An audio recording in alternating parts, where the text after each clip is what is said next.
Bonjour, bienvenue sur Science Consciente, ta minute de découverte scientifique. Aujourd'hui, nous allons parler de la bombe nucléaire.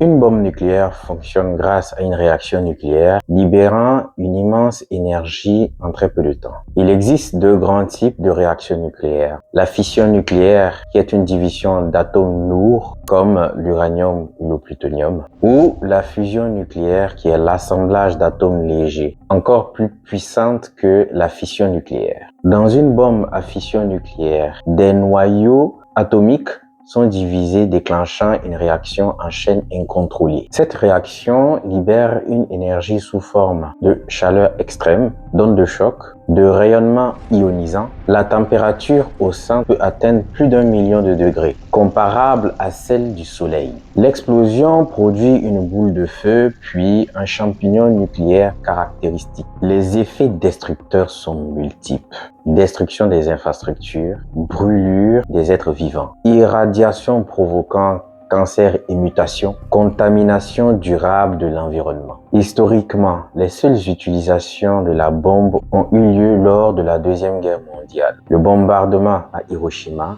et celui de Nagasaki. À Hiroshima, environ 140 000 morts directs ou indirects. Quant à Nagasaki, environ 70 000 morts d'un coup. Les bombardements ont entraîné un effet à long terme. Cancer lié aux radiations, malformation congénitale, traumatisme psychologique durable. Aujourd'hui, l'arme nucléaire est principalement utilisée comme moyen de dissuasion, visant à éviter les conflits majeurs plutôt qu'à être employée. C'est la raison pour laquelle la majorité des pays avancés souhaitent officieusement obtenir la bombe nucléaire, bien qu'il existe un traité de non-prolifération des armes nucléaires. Dis-moi, penses-tu que chaque pays, pour se défendre, devrait posséder l'arme nucléaire? Voilà, c'était tout pour aujourd'hui. J'espère que tu as appris quelque chose. Avant de terminer cette vidéo, n'oublie pas de la liker, de la partager au maximum, de t'abonner à ma chaîne YouTube,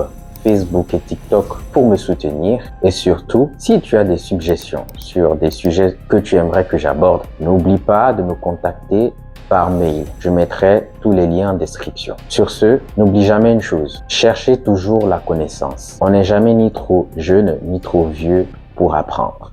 Ciao!